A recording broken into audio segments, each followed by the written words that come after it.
नमस्कार, मी पंजाब डक. आज आहे 12 जुलै 2026. आजपासून परत राज्यातला हवामान अंदाज येणार आहे. राज्यामध्ये आज 12, 13 आणि 14 तारखेपर्यंत आणखीन असंच हवामान कोरडं राहणार आहे. म्हणून हा राज्यातल्या सर्व शेतकऱ्यांनी अंदाज लक्षात घ्यायचा. पण राज्यामध्ये 15 तारखेच्या नंतर म्हणजे 15 जुलैपासून 15 जुलै 16 जुलैच्या दरम्यान मुंबईला पाऊस सुरू होणार आहे, नाशिकला पाऊस सुरू होणार आहे, पुण्याकडे पाऊस सुरू होणार आहे, कोकणात देखील पाऊस सुरू होणार आहे. म्हणून हा अंदाज मुंबई, पुणे, नाशिक त्या जनतेनं शेतकऱ्यांनी घ्यायचा. म्हणजे 15 तारखेला बऱ्याच भागामध्ये पाऊस सुरू होईल म्हणून हे लक्षात घ्यायचं. त्याच्यानंतर 15-16च्या दरम्यान राज्यामध्ये वेगवेगळ्या भागात म्हणजे पूर्व विदर्भ, पश्चिम विदर्भ, दक्षिण महाराष्ट्र, उत्तर महाराष्ट्र, कोकणपट्टी, खानदेश, मराठवाडा सगळीकडं म्हणजे 15 तारखेपासून दररोज वेगवेगळ्या भागात विखुरलेल्या स्वरूपाचा पाऊस सुरू होणार आहे. म्हणून ही अंदाज सर्व शेतकऱ्यांना लक्षात घ्यायचा. त्याच्यानंतर 15, 16, 17पर्यंत हे पाऊस चालत. पुन्हा त्याच्यानंतर हे पाऊस काय होणार आहे, 20 तारखेच्या नंतर परत आणखीन वाढणार आहे. मग 20 जुलैपासून परत मुंबईला जोरदार पाऊस सुरू होईल. 20, 21, 22, 23ला पुण्याकडे देखील जोरदार पाऊस सुरू होईल, नाशिककडे पाऊस सुरू होईल.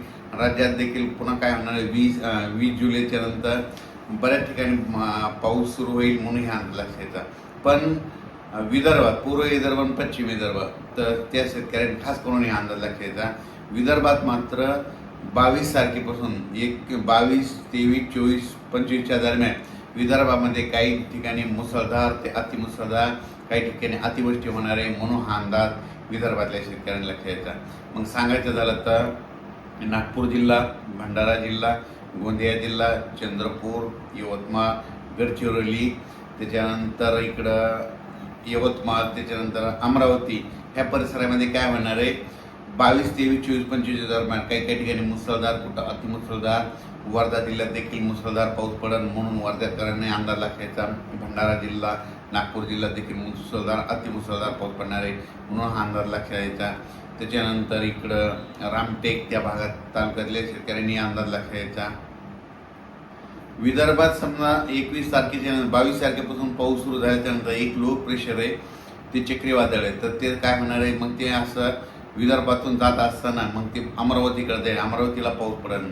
त्याच्यानंतर अकोल्याला पाऊस पडेल, बुलढाण्याकडे जाईल, हिंगोली, त्याच्यानंतर इकडं परभणी जिल्हा, नांदेड जिल्हा त्या भागात देखील पाऊस पडेल. त्याच्यामुळं तुम्हाला सांगू इच्छितो, ते जात असताना काय होणार आहे, महाराष्ट्रात मात्र इकडं रिमझिम पाऊस पडणार आहे. म्हणून हा अंदाज लक्षात घ्यायचा. तिकडे मुसळधार पाऊस पडेल आणि इकडल्या भागामध्ये मराठवाडा झालं, या भागामध्ये काय होईल, रिमझिम पाऊस येईल. म्हणून हे अंदाज सर्व शेतकऱ्यांना लक्षात घ्यायचा. लातूर जिल्हा, बीड जिल्हा, धाराशिव जिल्हा, सोलापूर जिल्हा, बीड जिल्ह्याचा काही भाग, त्याच्यानंतर अहिल्यानगरचा काही भाग, त्या भागामध्ये काय होईल. तसं तर 15 तारखेला बऱ्याच भागामध्ये पाऊस दिसल, 15-16च्या दरम्यान येईल. पण 20 तारखेला मात्र 20, 21ला मात्र तिकडं देखील बऱ्याच भागामध्ये पाऊस आलेला दिसेल. म्हणून हा अंदाज लक्षात घ्यायचा. पण त्याच्यानंतर हे जे 22-23ला जे नागपूर, पूर्व विदर्भात जे मुसळधार, अतिमुसळधार पाऊस पडेल, तर त्यावेळेस मात्र मराठवाड्यामध्ये काय होणार आहे, रिमझिम पाऊस राहणार आहे. म्हणून हा अंदाज मराठवाड्यातल्या शेतकऱ्यांनी लक्षात घ्यायचा. त्याच्यानंतर खास करून नंदुरबार जिल्ह्यातले शेतकऱ्याचे फोन आले. नंदुरबारकडे देखील 15 तारखेला 15-16च्या दरम्यान काही भागामध्ये पाऊस हजेरी लावणार आहे. म्हणून नंदुरबार जिल्ह्यातल्या शेतकऱ्यांनी अंदाज लक्षात घ्यायचा. पण त्याच्यानंतर 20-21ला आणखी ते नंदुरबार जिल्ह्यातला देखील पाऊस वाढेल. पण नंदुरबार जिल्ह्यात मात्र 22, 23, 24, 25च्या दरम्यान मात्र चांगला मुसळधार, अतिमुसळधार पाऊस पडणार आहे. म्हणून नंदुरबार जिल्ह्यातल्या शेतकऱ्यांनी अंदाज लक्षात घ्यायचा. कारण की नंदुरबार जिल्ह्यामध्ये शेवटच्या आठवड्यामध्ये जोरदार पाऊस पडणार आहे. म्हणून हे अंदाज लक्षात घ्यायचा. आणखीन त्याच्यामध्ये काय झालं की ज्या जिल्ह्यात अद्यापही पाऊस झालेला नाही, त्याच्यामध्ये आणखीन 27 जुलै ते 5 ऑगस्टच्या दरम्यान पुन्हा एक प्रणाली तयार होईल आणि ते पाऊस आल्याच्यानंतर त्या भागात देखील पाऊस पडणार आहे. म्हणून अंदाज लक्षात घ्यायचा.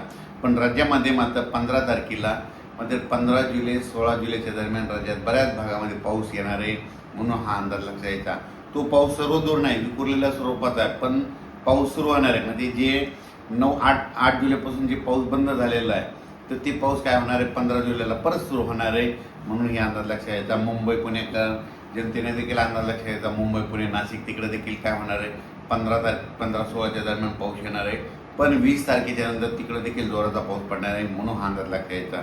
अचानक वातावरण बदल झाला तर लगेच एक उद्यमी शेतीला जाईल. आता जसं मुंबईकडे पाऊस पडला, समजा मुंबई पुण्यात तिकडे पडला, आता पावसाची वरुणराजाची बॅटिंग आता विदर्भाकडे, पूर्व विदर्भाकडे, मग नागपूर जिल्हा, भंडारा जिल्हा, गोंदिया जिल्हा, चंद्रपूर जिल्हा, अमरावती जिल्हा, बैतूल त्या परिसरामध्ये ते काय म्हणणार, अकोला ह्या परिसरामध्ये काय होणार आहे, वरुणराजाची म्हणजे अतिमुसळधार पाऊस तिकडल्या पट्ट्या पूर्व विदर्भात पडणार आहे. विदर्भात देखील पडणार आहे. मध्ये 6, 5, 11 जिल्ह्यामध्ये तिकडे चांगला पाऊस पडणार आहे. त्याच्यानंतर त्याच्या बाजूचे लगतचे जिल्हे नांदेड जिल्हा, यवतमाळ, नांदेड जिल्हा, हिंगोली जिल्हा, वाशिम जिल्हा, परभणी जिल्हा, मग तिकडं पाऊस पडल्यामुळे ह्या 2-4 जिल्ह्याला आणखीन थोडं जास्त पाऊस राहणार आहे, म्हणून हा अंदाज लक्षात घ्यायचा. ज्यांचे कोणाची शेतीचे कामं राहिलेली असेल तर तुम्ही आणखीन 14 तारखेपर्यंत करून घ्यावी, कारण की 15-16च्या दरम्यान राज्यात परत पाऊस सुरू होणार आहे, म्हणून अंदाज लक्षात घ्यायचा. 20च्या नंतर आणखीन ती पाऊस वाढत जाईल, 22च्या नंतर आणखीन जास्त वाढत जाईल, म्हणून या अंदाज लक्षात घ्यायचा. धन्यवाद.